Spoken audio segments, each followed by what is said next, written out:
Hello mga ka-farming.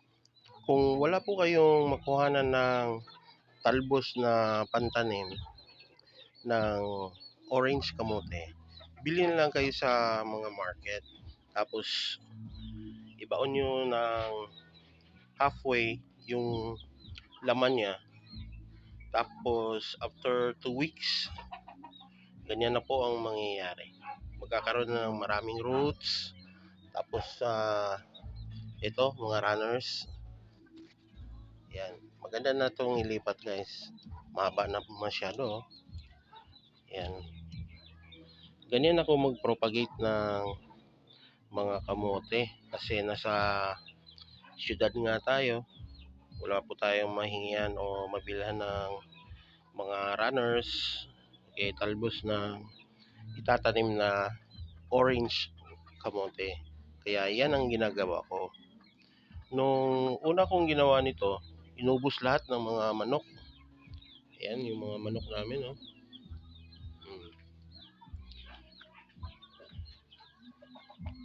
Kaya ginawa na lang namin ng DIY na range net. Ayan.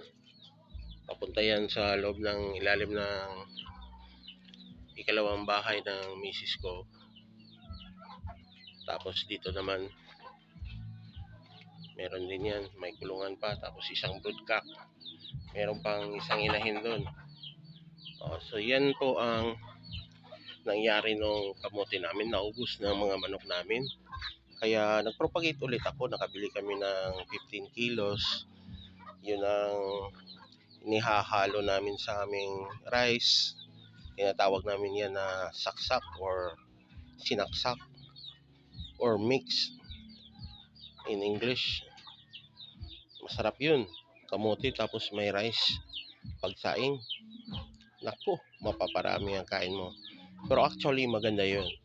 Kasi ang kamote ay low in glycemic index. So maganda yun sa mga nagda-diet at saka mataas ang sugar. Mamaya-maya, lilipat namin tong kamote dito. Yan. Tatabunan namin ng dalawang sako or dalawang half sack na magandang garden soil with vermicast, rice hull, tsaka iba pa na nakamix na like sawdust, etc. Tapos hanggang dito yung soil. Saka natin itatanim yung ibang mga kamote dyan. Tapos hanap tayo ng garden soil. Dito natin itatanim sa malaking container ng ating manicure finger grapes. Alam nyo ba na nagbibigay din siya ng natural na mga abono tulad ng mga minerals at microelements dun sa ating ubas pag nilagyan natin ng kamote.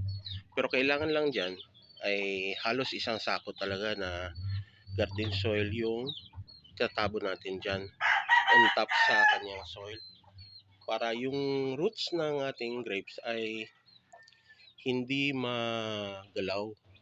At saka pag nag-harvest tayo, syempre nasa gitna hanggang paibabaw lang yung ating makukuha ng mga kamote. Kaya ganyan po ang ginawa ko nung inilipat ko ang manicure finger natin dyan. Medyo mababaw lang yung binigay ko na mga garden soil dyan. Siguro mga 1 and 1/2 sa half sack or 3/4 ng isang sako na garden soil. At huwag po kayo magtaka na nakapatong po sa mga upuan ang ating mga grapes dito. Kasi mabaha po yung area namin. Yan, nakapatong na sa case ng litro ng Coke. Ganyan po. Para hindi po maabot ng tubig baha. Ganyan. Yan po dito sa amin sa Grape sa Siyudad. Pati ito, pinapaugat ko nasa paso ng bulaklak yan dati. Tapos namatay na, kaya inilipat ko dyan.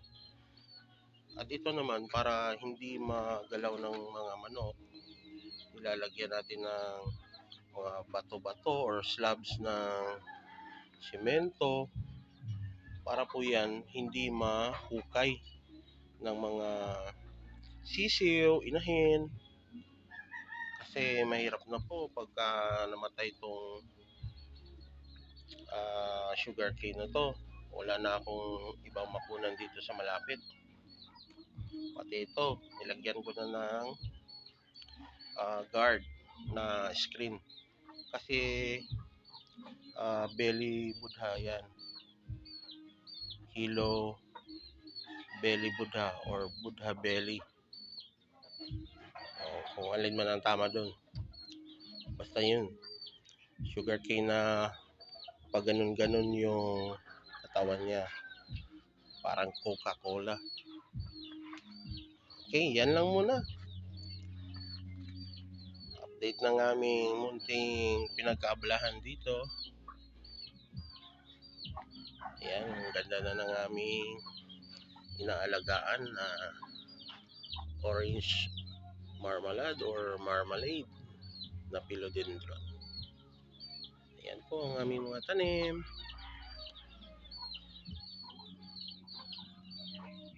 Naka-solar din ang mga ilaw namin dito.